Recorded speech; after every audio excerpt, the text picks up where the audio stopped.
Here we go. 2 Irish coffees. More Irish than coffee. It's been a while since I've had a drink. Maybe that's where you're going wrong. No, it's okay to get angry occasionally. I find it very cathartic. It's like nobody knows how to be normal around me anymore.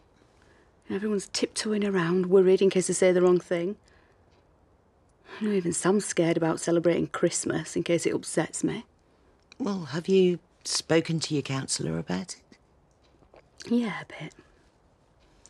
But I spend most of my time there, sitting, thinking what I can tell her to make her feel better about life. I know how hard that job can be. She tells me off for that. I bet she does. She says that I need to accept what's happened. And then I can confront it. And I'm trying, I'm trying. It's just... What? Well, it's not just about what happened to me, is it? It's about what happened to Craig, too. And about what Sam did. I thought you and Sam had resolved all that. He thinks we have, but I can't get past it. I can't. And I'm worried it's going to break us up. No, you and Sam are a strong couple. You'll weather any storm. No, you don't understand.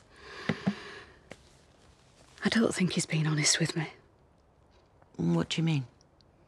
Right, we know that your horse killed Craig. The police told us that, but what if there's more to it? Like what? It's just a bit convenient, isn't it? I mean, what if Sam was there and he's not being honest with me? Well, he has no reason to lie, Lydia. Hasn't he? Well, if the police aren't worried, I don't think you should be. I want to know what happened. You know, did he suffer? Was anybody with him? Was anybody talking to him when he passed? I just want to know the truth.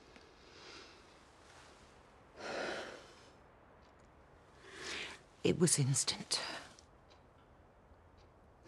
What? He died immediately. How do you know? Because I was there. I'd taken Ice out for a hack.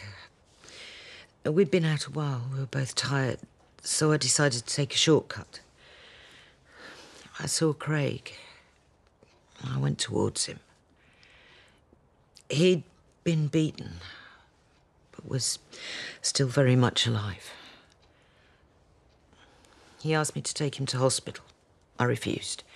Well, I didn't think he deserved anyone's care after what he'd done to you.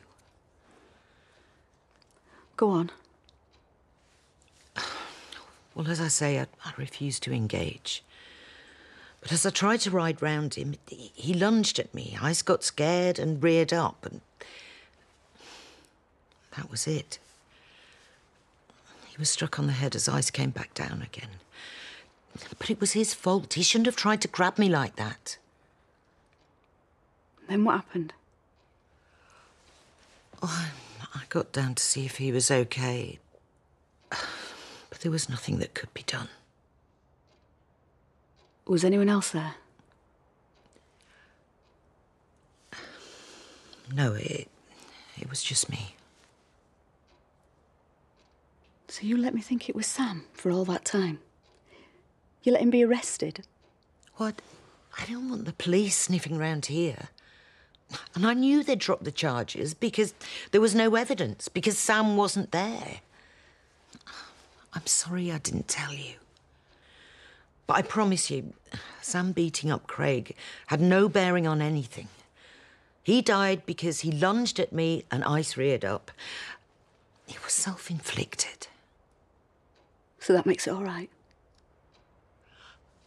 I think what happened that day probably saved another woman's life. Men like that don't change. What gives you the right to play God? What? Well, I finally know the truth because you suddenly decide it's okay to tell me. I told you because I want you and Sam to be able to move on, to save your marriage. To save your own skin, more like. I mean, why didn't you phone an ambulance or call the police? Because he was already dead. Oh, you say that now. The coroner was clear. He was killed by a blow to his head. How do I know you're even telling me the truth now, eh? I mean, you could be making this up as you go along. Lydia, I promise you. Did Ice rear up and panic, or did you make him? Of course I didn't. Tell me the truth. You killed him, didn't you? No, I swear. Get out. Lydia, please. Just go! Get out of my house now! And don't ever come back!